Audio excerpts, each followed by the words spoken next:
The topics and opinions expressed in the following show are solely those of the host and their guests and not those of W4CY Radio, its employees, or affiliates. We make no recommendations or endorsements for radio show programs, services, or products mentioned on air or on our web. No liability, explicit or implied, shall be extended to W4CY Radio or its employees or affiliates. Any questions or comments should be directed to those show hosts. Thank you for choosing W4CY Radio.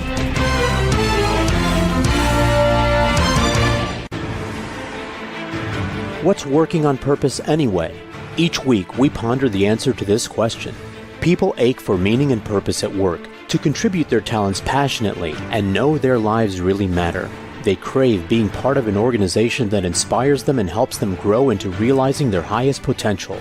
Business can be such a force for good in the world, elevating humanity. In our program, we provide guidance and inspiration to help usher in this world we all want, working on purpose. Now, here's your host, Dr. Elise Cortez.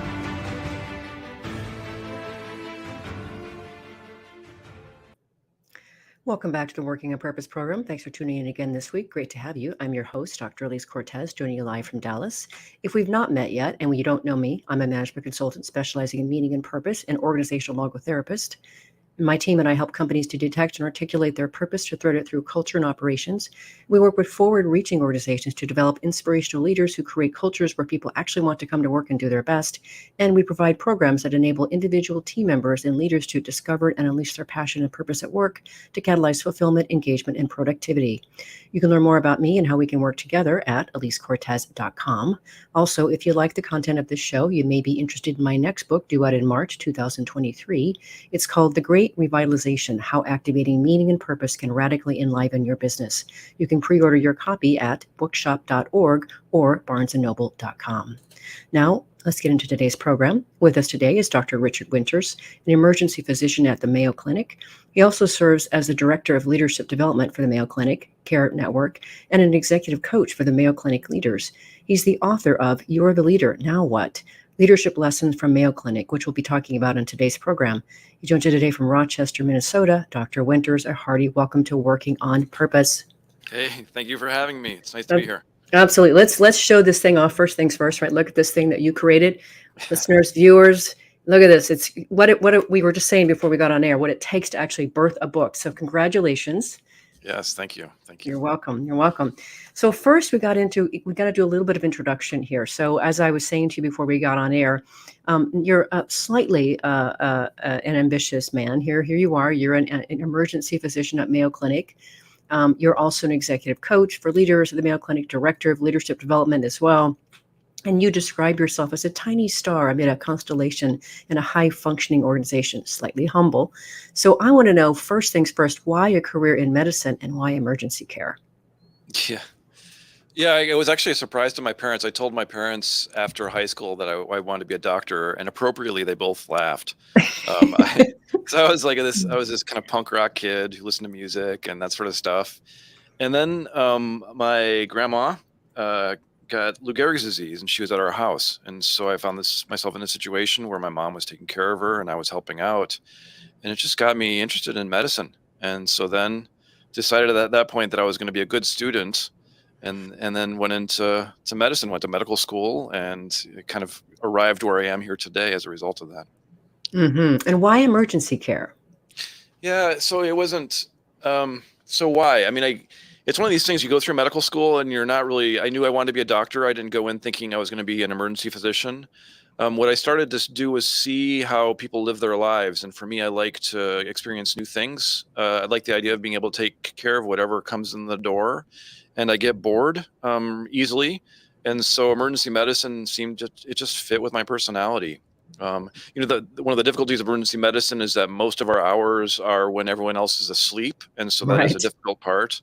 But yeah, it's been a very good fit for me. You know, I've only been to the emergency room once, and I did go at like 2:00 in the morning. I thought what was a spider bite, and I went in and I learned that you guys have some pretty wicked humor going on. You know, he's like looking at this thing. He's like, "Tell me the truth, Cortez. Did you go to some wild, crazy concert and you kick somebody with this foot? Is that what really happened here?" Yeah. And you had, right? That was actually the true story. No, I wish I wish I could say my life were that exciting at the time, but no. So all the more reason, Dr. Winters, it seems to me that you're uniquely positioned to write a book about leadership and making decisions and all the things that you wrote about in your book, which is really interesting. And what I like to do in my program is use it as, one part education. So this is like a mini education series for our listeners and viewers. And it also gives them an idea of what's in your book. So I kind of want to get into some of the topics that I thought were really quite interesting for me. You ready? I'm ready. Okay. So right off the bat in your chapter where it's called Recognize the Limits of Your Expertise, extremely well written, well named that chapter, Recognize the Limits of Your Expertise. You write, for complex decisions, process is 6 times more important than analysis when examining decision-making effectiveness. Why? How come? Explain, please. Yeah. I mean, so just think about it, like as we are going about our days, we're faced with things and almost in an instant, we know what to do. I mean, whether that's like, okay, there's a bus coming towards us. I should probably not be hit by the bus. It's a good idea. But people will come at you with, I have teenage daughters and they'll come to me with some things that are based on, their lives that are going on. In the moment, I know what I think that they should do. It ends up, I have good data, my own data, but it's oftentimes incorrect. And so as an emergency physician, I'm an expert. I can walk into a room and pretty quickly tell what's going on. But then I found that as I was going into meetings, that this ability, this wonderful ability I have to know in a moment what to do is oftentimes not right. And so I've done all this data analysis. I have all this experience to back me up. But actually in those cases, what I need to be doing is thinking about kind of finding decisions in different ways because I have blind spots. And so you look at data, you look at process. Each of us has wonderful data, wonderful expertise and experience. What process allows us to do is to kind of get around our blind spots. And so you want to create this process where we're able to understand lots of different perspectives of what's going on before you start to make decision. And that research came out of McKinsey. They found it was 6 times more important than data. And we can all think about that. The individuals who have the data that's just missing some key elements, process allows us to fill those things in. Beautiful. Love that. Okay. And then going a little bit further here, because I think the idea of making decisions is really quite fascinating. And I like the way that you really dig into it in your book. So you say in the Map Your Decisions chapter, you say you reference I don't know if it's the Cynefin framework. Is that how you say that? Cynefin framework, and say mapping decisions gives decision makers a conceptual place to stand within the decision habitat, a map to sort the environment and the demands of the decision process. And then you talk about 5 kinds of decisions. But I think just saying that, giving it a habitat, a map to be able to make decisions, I just think that adds, one, it goes back to the whole balcony thing you talk about later on, right? Mm-hmm. And looking at decisions, not just from this thing that you have to do, but like really orienting a habitat. I think that's really powerful. Yeah, so we have these discussions oftentimes, and the question is, what kind of a decision are we making? And so the Cynefin framework, and that's a Welsh term from David Snowden, it helps us just to figure out, okay, what kind of a decision is this? And then as we're talking about process, it helps us think about what is the best process and to have. So there are some decisions that are clear. Like if we all got together, we'd all agree that you sit bottom first in a chair, right? That's a clear decision of what to do. If someone started trying to sit head first, we'd all be like, what's wrong with this individual? And we have things where we're making decisions like that. And then there are some decisions that are complicated. And so for those decisions, we need experts. And so for me, I have a patient who comes in with a broken arm or a broken leg. I know it's broken. I can read the x-ray and I can have ideas what to do. But the surgery is actually going to be done by an expert, the orthopedic surgeon. I'm not going to call a cardiologist. That wouldn't be helpful. And so we have things that we go about, and we just need to ask some experts. We ask, the salespeople what they would do. And it's really best for them to make the decision. Those sorts of decisions, I think, are the ones that we like because we know what to do in the moment. But what oftentimes happens is we're actually making decisions about really kind of complex, thorny things. And in that complex kind of domain, what we need to be doing is, yes, I have an idea of what's going on. I have my perspectives, but at least you have your perspectives, and Juan has his perspectives, and the listener has their perspective. What we want to be doing is bringing people together and sharing these perspectives first before we decide how to move forward. Otherwise, all my data and all my blind spots may lead us in the incorrect way. What tends to happen, though, is that we sit in these meetings and we're just kind of in the center where we're confused, where I think that this is clear. A colleague thinks it's complicated, and someone else thinks that it's kind of complex, and we're all approaching decisions in different ways. Wouldn't it be nice if we had a shared language and structure for how we would even decide how to decide? Sounds pretty amazing to me. In fact, when you were talking about that, Dr. Winters, I was recalling back, I think, how you open the book like it's a leader coming together and he calls all of his people to, he says, hey, I want to hear your ideas and how you think we should move forward. Everyone goes around, speaks their ideas, and he says, great, we're not going to take any of that. We're going to do it my way. I Yeah. can't imagine anything more demoralizing. And yet I Yep. do know this happens all the time in organizations. Yep. After careful consideration, I've come to the conclusion that you're all incorrect. We're going to proceed with my plan. Exactly, right? I want to work Yeah. for that guy. Yeah, and you feel like, oh, why did I even say anything? But that happens. I mean, we're asked in meetings, like, what do you think? And you say something, people disagree, and then you feel like an idiot for speaking up. Right, right. And now you're shut down. And anyway, nobody else wants to follow that either. Yeah. So then speaking of that, then one of the other many things that I found fascinating about your book was your idea of the back channel. So let's talk about that. So this notion of that bringing the back channel forward during a crisis of chaos, leadership challenges is quite useful. And so what you talked about here, this is really interesting. I'll let you speak to it, and then I want to speak to some of the things that I actually took verbatim from your book. But this idea of the back channel, tell us about that. Yeah, I mean, I don't know if you've ever been sitting in meetings and you see some people like texting to each other and there's like a smirk that's going on. That's an example of the back channel. So people Yep. having different perspectives. They may be talking about lunch, but oftentimes what they're talking about is a difference of opinion that they may Right. not feel safe sharing. And so the back channel are those kind of conversations that are occurring in the hallways on messaging. It's the things that people feel or that they sense, but they're not able to share with the group.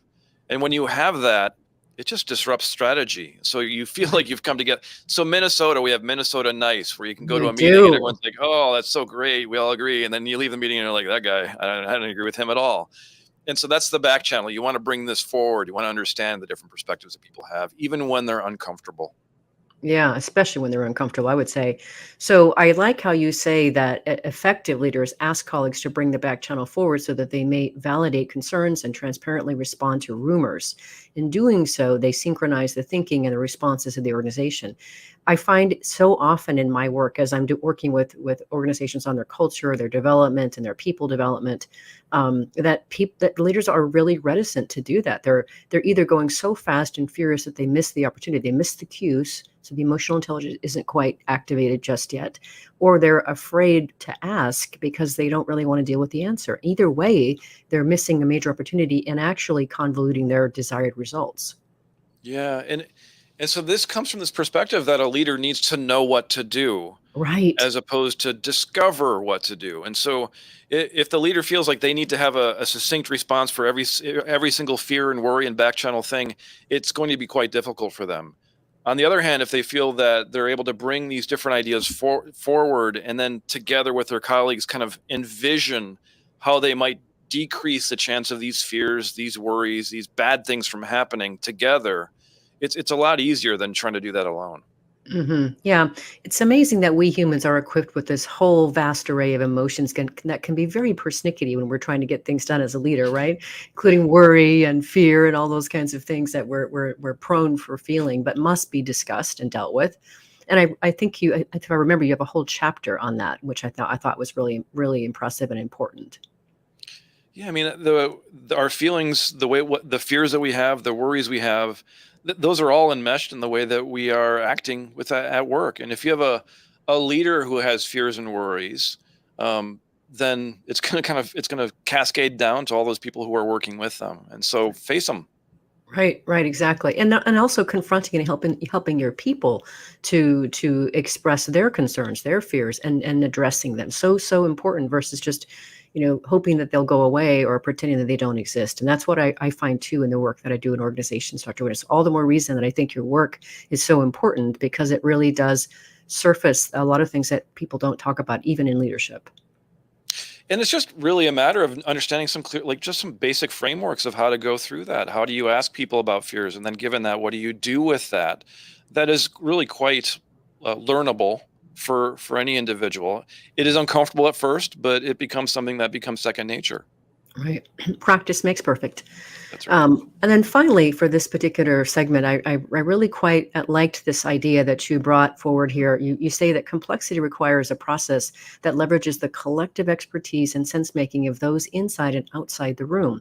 Effective leaders move away from the role of individual decider toward the role of facilitator. Yeah. I mean, and so you think about it, oftentimes decisions are made from a formal leadership chart, and it's like whoever is running the meeting is oftentimes and then maybe one or two other loud individuals or people who can speak up or hold some power. But that is so limiting. I love it. There's this concept of kind of individual genius versus genius. And, Yeah. you think about each of us has our own individual genius, but as we're able to bring colleagues together who all have these different perspectives and all these different talents, how we can pull that stuff together and create this kind of sort of genius, this group of individuals that makes things better than either of us alone. I think that's a goal moving forward. And so much more bigger than the sum of its parts too. And you're activating the expression and the genius of each of those individuals. And that's what everybody wants. Everybody wants to know that they can make a difference and that they matter.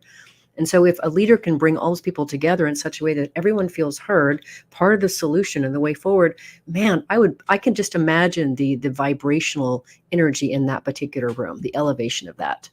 Yeah, that's where you want to work. That's where you want to be. That is where I want to be. And I want all of our listeners to be there too. So let's grab our first break.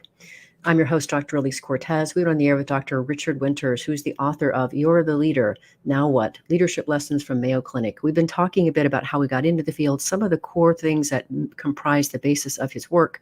After the break, we're going to get into his idea of balcony versus dance floor elements of leadership. Stay with us. We'll be right back.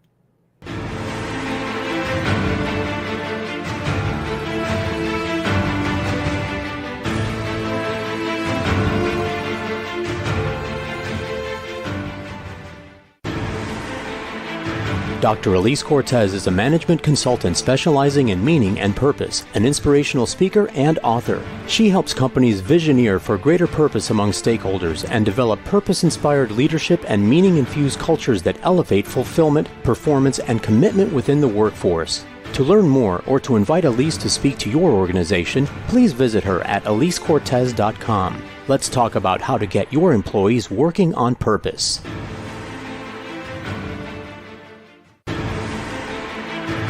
This is Working on Purpose with Dr. Elise Cortez. To reach our program today or to open a conversation with Elise, send an email to Elise, A-L-I-S-E, at elisecortez.com. Now, back to Working on Purpose.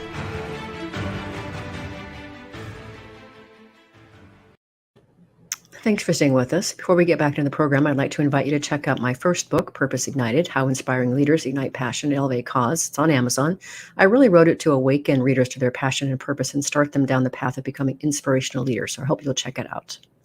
If you're just joining the program today, my guest is Dr. Richard Winters. He's an emergency physician at the Mayo Clinic and the author of You're the Leader, Now What? Leadership Lessons from the Mayo Clinic. I'm your host, Dr. Elise Cortez.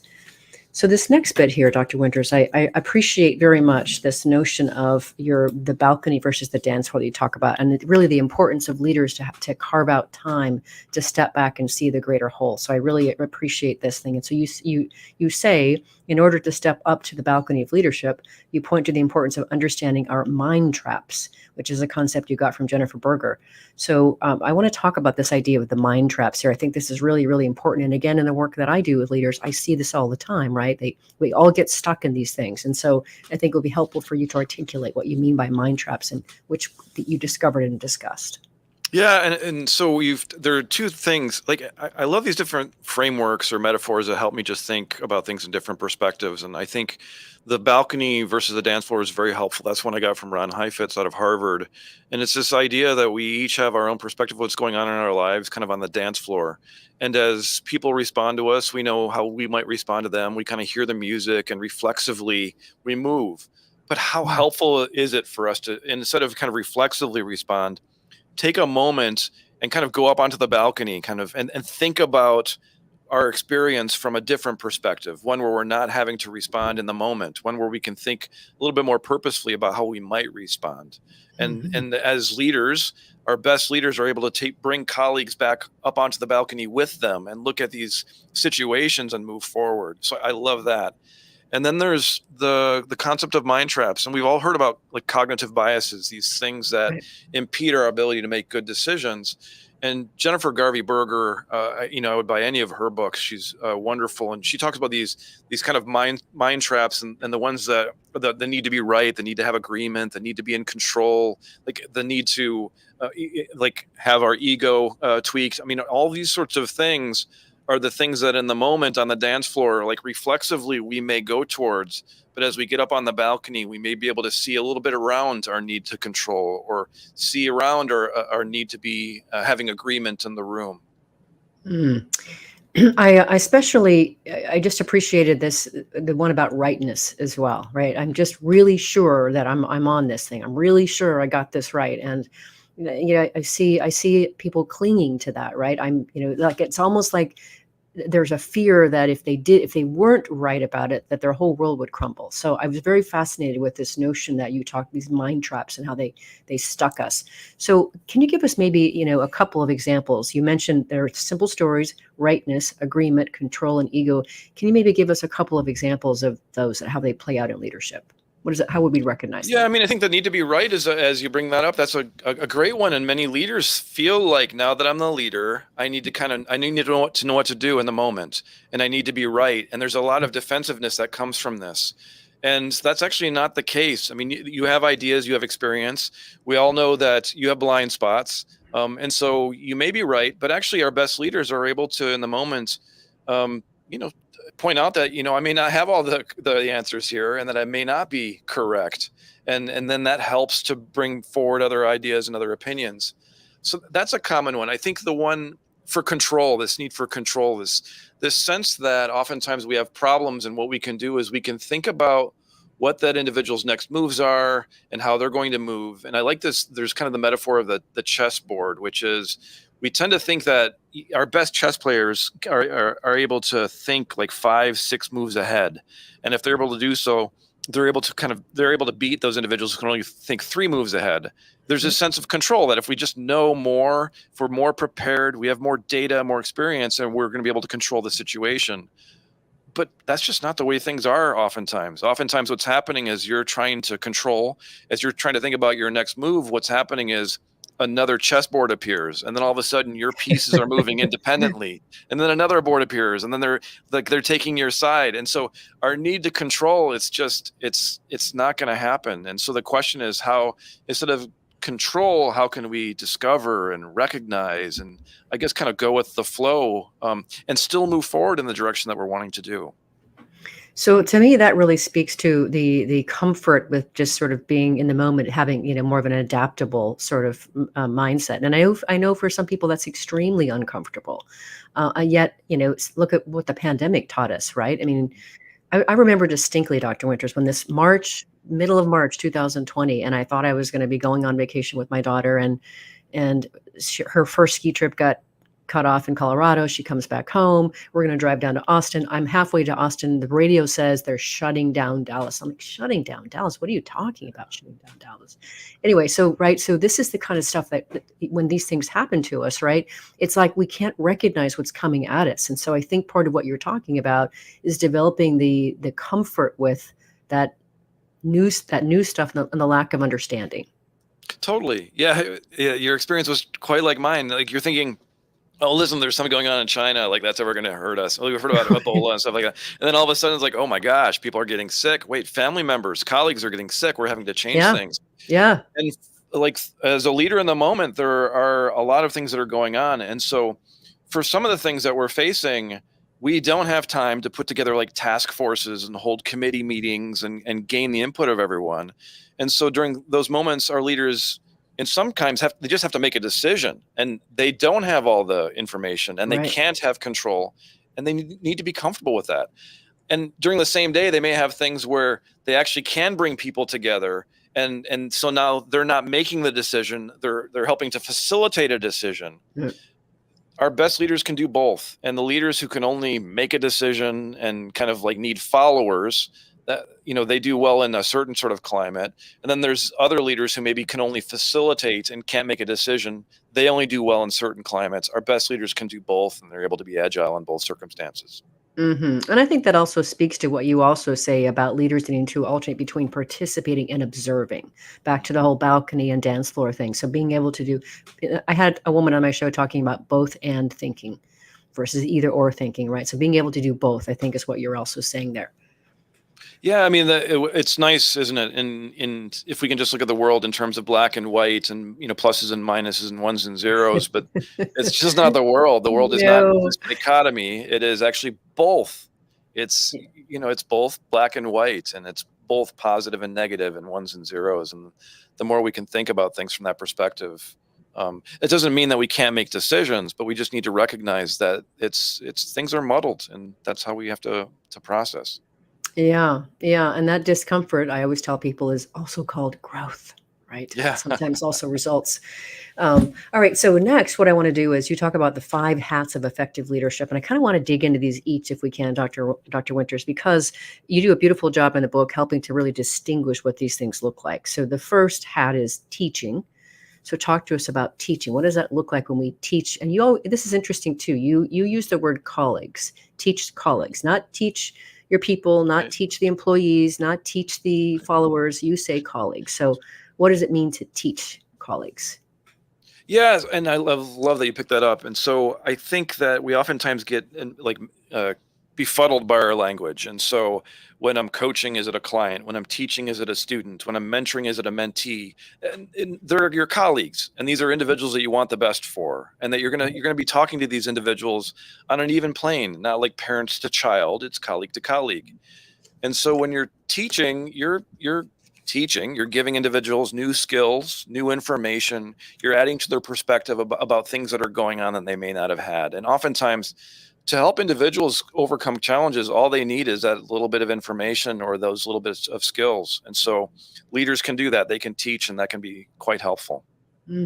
Yeah, I love when I can learn something new from someone because they can articulate something in a way that is fresh to me or that I can grasp, and it's exciting. And then, of course, as we both know, that's different from mentoring. So let's distinguish mentoring. Yeah, so mentoring, and I love, since we talked about the balcony, and so I think about, you're on the balcony now with your colleague. Imagine that. Great, it's a great facility and it's a wonderful balcony. And what you're doing is you're looking down, and it's mentoring is you're hearing about what's going on in your kind of colleagues' situation, and they come to you because you have expertise, because you've been there and you've done that. And so what you're able to do is you're able to tell them what you see through your eyes as the expert in that moment. And as a mentor, then you say, this is from my experience, this is what I would suggest. Given what they're saying there, I would recommend you do this because they might do that. It's your experience that you're relying on as a mentor that can be quite helpful for individuals. That is different from when you're coaching. And so when you're coaching someone on the balcony, you're kind of putting down your expertise. And Yeah. now, instead of helping them see the world through your eyes, you're helping them see the world through their own eyes. You're helping them make sense of their situation from their own perspective. So on the one hand, I hear you saying this. On the other hand, you're saying that. How do you put these two things together? How would you like to proceed? They're two very different approaches. I find that the coach hat is more effective for leaders than the mentor hat. If you're trying to develop people, when you're overplaying the mentor hat, you as a leader, you're kind of telling people what you would do given their situation, and oftentimes that can trap individuals. Versus if you're coaching individuals, you're helping them find their own solutions, and you're helping them actually to grow into the leaders themselves, which you want to be doing because your organization needs leaders. Yes. And you reminded me, Dr. Winters, years ago, I was doing a lot of leadership development for Texas Instruments here in Dallas. And I remember distinctly a very seasoned leader was in this training because everybody was going through this training, whatever, no matter how long you had been in a leadership role. And she said something very interesting that I really appreciated. She said, what I've learned in how I coach people is, she says, when I work with them and I'm helping them, as you say, to be able to see this perspective through their own eyes and help them really give them a space where they can articulate what it is that they think that they know. And she says, sometimes it's an interminable wait. So I've learned to develop patience, but it's worth it. It's gold. It's worth it because they'll come to some amazing insight when you give them that space and that coaching sort of scenario. And that's where magic happens. And it takes a lot of work and skill to be able to serve up the questions and when wait for them to be able to articulate this. I think it's really powerful how you distinguish teaching, mentoring, and coaching. So now you talk about supervise. That's another hat. Yeah, and I think the common bad movie leader is someone who overplays a supervision role, which is basically you're standing on the balcony and you're pointing what Right. people should be doing. There. That can be very helpful, though. I mean, our supervisors you're going to be protecting the values and the mission and the strategies of the organization. You're going to make sure people are safe.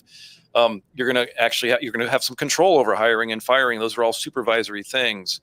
It oftentimes happens where we approach individuals and we kind of lead with the supervisor stuff, and that really does not help people connect with us, and it doesn't help us connect with them. No, it really doesn't. I completely agree. And then finally, the last hat, of course, is sponsoring. What do we do when we sponsor?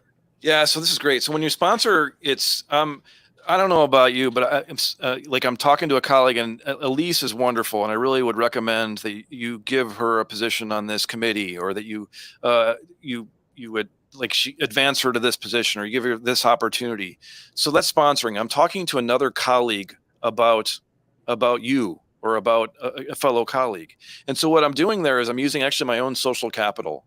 There's a little bit of risk for me, because if my colleague doesn't do so well, it doesn't look so well. But it's one of these situations where you can have like a 300% boost. I feel good. The colleague I sponsored feels good. And then the colleague who I sponsored too feels good. And it's a way of just elevating people. And we know in organizations, for example, and particularly if we look at women and minorities, there may be opportunities for mentorship, but they're missing sponsors. And so we need individuals who can step up and sponsor colleagues to advance their own personal growth and professional experience. It's so beautiful and so important. And then finally, for this segment here, I wanted you to, if you would, cover off a little bit on your row forward framework. Quite interesting. I know that's a core basis of what you teach. Yeah, I think that comes from this. So oftentimes as we're talking about these complex issues, kind of hurtling back to that initial story where a person goes around in the room and hears all this wonderful input and then says, I've come to the conclusion you're all incorrect. We're going to proceed with my plan. Oftentimes as leaders, and as we're overplaying the kind of supervisory hat, is we'll go in and we'll talk about these really difficult subjects, and we'll jump to the conclusion. We'll jump to the way forward. And so how do we pause there? And so when we're dealing with complexity, I like to think of row forward. And so R is reality. And so what we want to be doing is developing a shared reality. We want to understand multiple different perspectives of this challenge that we're facing. And that includes the fears and the worries and the agreements and the disagreements and all the different kind of expert roles all coming together. And as we gather this shared reality, then we can create this shared vision. And so that's the R. And only then do we start to move towards options. So given this broad shared reality with all these different perspectives, what are the things that we might do moving forward? And so we come up with a list of options. And then only after we do that do we start to then plot the way forward. And so that's the W in row forward. And we figure out actually the 1 or 2 or 3 things that we're going to do to move forward. Again, what happens is we have meetings, people jump to the way forward. We never talk about shared perspective. We don't talk about shared vision.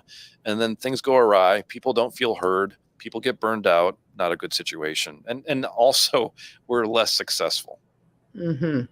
Yeah, bad combination, which we want to avoid all the way around. So let's grab our last break. I'm your host, Dr. Elise Cortez. We've been on the air with Dr. Richard Winters, who's the author of You're the Leader, Now What? Leadership Lessons from Mayo Clinic. We've been talking about some of the concepts from his book. After the break, we're going to cover more deeply into that row concept and see how it's actually applied in organizations. Stay with us. We'll be right back.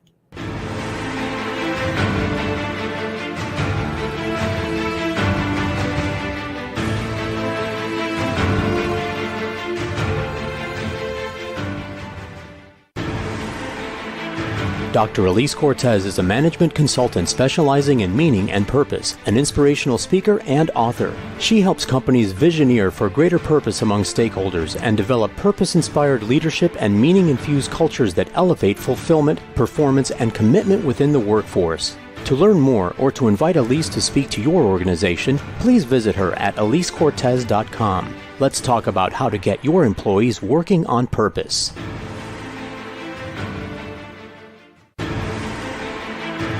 This is Working on Purpose with Dr. Elise Cortez. To reach our program today or to open a conversation with Elise, send an email to Elise, A-L-I-S-E, at elisecortez.com. Now, back to Working on Purpose.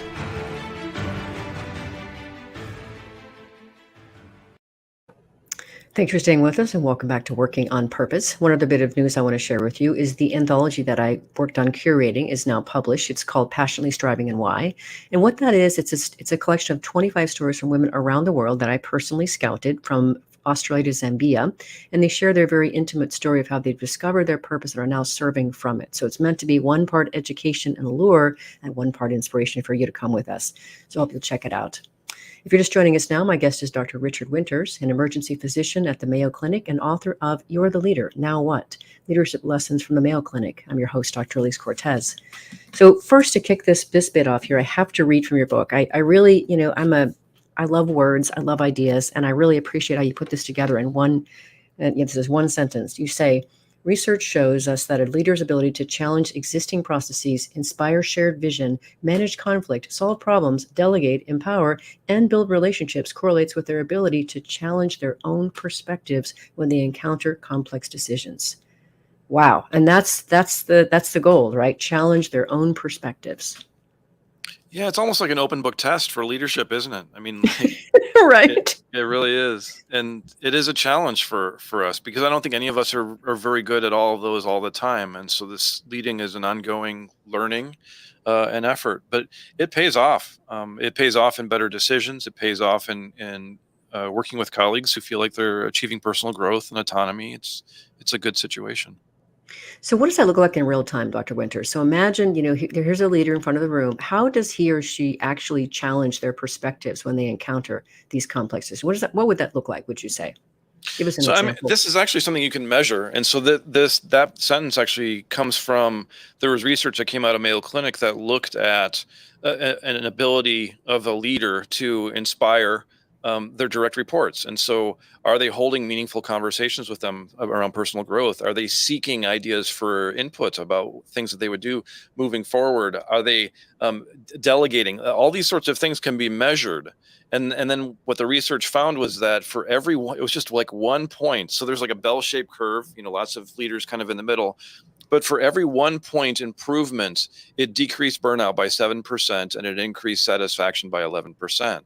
And so a good leader would say, okay, I guess this is kind of important. Let me figure out how I can reach out to my colleagues and help them with their personal growth, or how can I reach out to colleagues and seek some ideas for how we might be doing things better. And just by doing that, you're bringing colleagues up and forward and helping them feel better about their jobs. Mm-hmm.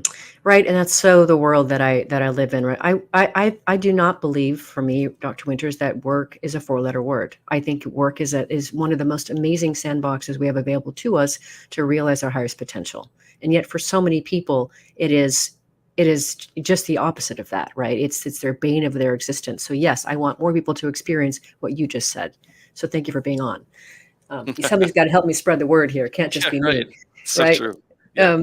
All right, so now let's do this if we can. We introduced your roll forward concept in the last segment. Now I really want to kind of bring it to life through example. So how can leaders create a shared reality? What does that look like? Well, I think you're at a meeting and you identify that there's this really complex challenge, that people are disagreeing, that the emotions are running high, and that actually you'd like to move forward through this challenge. And so you identify that challenge, and let's see, what could a challenge be? Like a challenge is we'd like to improve our well-being. We'd like to improve our well-being, let's say. And so what we're going to do is we're going to create this question, which is how can we improve our well-being? And so then what you do is you have the leader decide how to improve the well-being of everyone. No, that doesn't work out so well.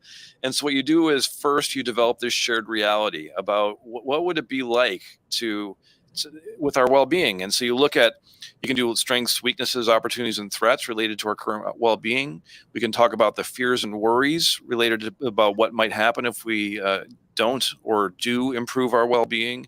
And you bring all these different perspectives together. And then from there, you start to move towards visioning. And so as we're visioning, we're deciding, okay, yes, this is still something that we want to work on, and we're going to work on it. We're turning this into a statement, which is we are going to improve our well-being. And it could be something like we are going to improve our staffing, or we're going to improve our FTEs, or we're going to improve our quality, like any of those sorts of things. But you also, in your vision, you specifically write down the things that you want to try to decrease the chance of happening. And so there's always these fears and Mm. worries. And so our fear about improving well-being is that it's going to decrease our revenue, or that it's going to impact autonomy, or it's going to, any of those sorts of things. And so you're going to write that into the visioning. You're going to say, we're going to do so in a way that preserves autonomy and stewardship, or something like that. And so now you have this vision. And so we all agree upon this. And generally people all do, because they've been a part of this. I mean, some people have disagreements, certainly, but now you have this shared vision. And then you move from shared vision to what might we do? And so you can come up with multiple options for what you might do. We can have trail mix. We can change the time. We can do hybrid environments. We can do, you can come up with a lot of different ideas for how we might improve our well-being in this circumstance. And it's really a brainstorming sort of session. And then finally, after that, you start to work on actually the 1, 2, 3 things that you're going to do to move forward. And I've use this sort of row forward thing on organizations trying to work on well-being who have not been able to improve well-being. We're trying to get the patient discharged by noon the next day, so the next new patients can come in. We're trying to combine 2 cultures of organizations. How do we combine our cultures as we move forward? All these sorts of things can be benefited from just a deliberate process of developing shared reality before you develop the options for what you might do, and then finally the way forward. Well, what I like about that, among many other things, which I've alluded to already, is when you get people, everybody feels like they've got skin in the game and they've contributed. Well, now it's their idea, so they're more wed to it, right?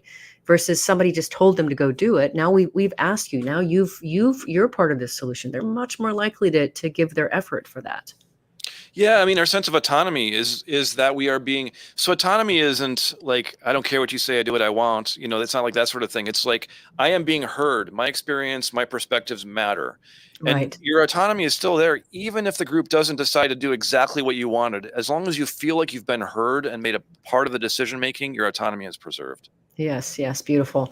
I've got a client here in Dallas, Dr. Winters, that I work with for the last year or so. We've been working on their culture, et cetera, and I've sort of helped them institute this idea of their Monday meetings. We do the "You Matter" moment, and this is where people recognize each other and thank them for their contribution, and it's beautiful because people do want to matter. And then I use that as a way to kind of teach what I know about being able to add fulfillment to your life and your work. How, as a meaning work researcher, how can these things that we're sharing actually increase our connectivity to each other and our own individual fulfillment? It's just, and yet speaking it is important, right? That there's power in the declaration. There is. Yeah. I mean, I think you create those moments to call out the great things that people are doing. And that's just another one of those open book test things. I mean, are you recognizing individuals for their accomplishments? And I think that goes both to inside of your work group and then also outside of the work group. It's a tremendous way for you to be sponsoring individuals by promoting the things that they've achieved. Mm-hmm. Agreed. And it takes looking for that, right? You have to sort of add another pair of eyes, if you will, to go looking for that. And it's just important to spearhead that. So one of the things that you said that I have to say resonated with me very strongly, because I just left. I've spent a week in Guatemala for a board retreat. We were doing a strategic planning session. And I know we're gonna recover this, but we did just what you kind of warned about, and it was this. You say this is you speaking to the step of championing the way forward after you've generated those multiple options. You write, perhaps the most dangerous moment of any decision-making process happens when everyone involved walks out of the room and heads back to their regular lives. That's the point at which the decision, the thing you just spent the time, resources, and brain power to craft, is most at risk. That's the moment at which your hard-won creation faces the cold reality of the outside world. Yeah. So true. So true.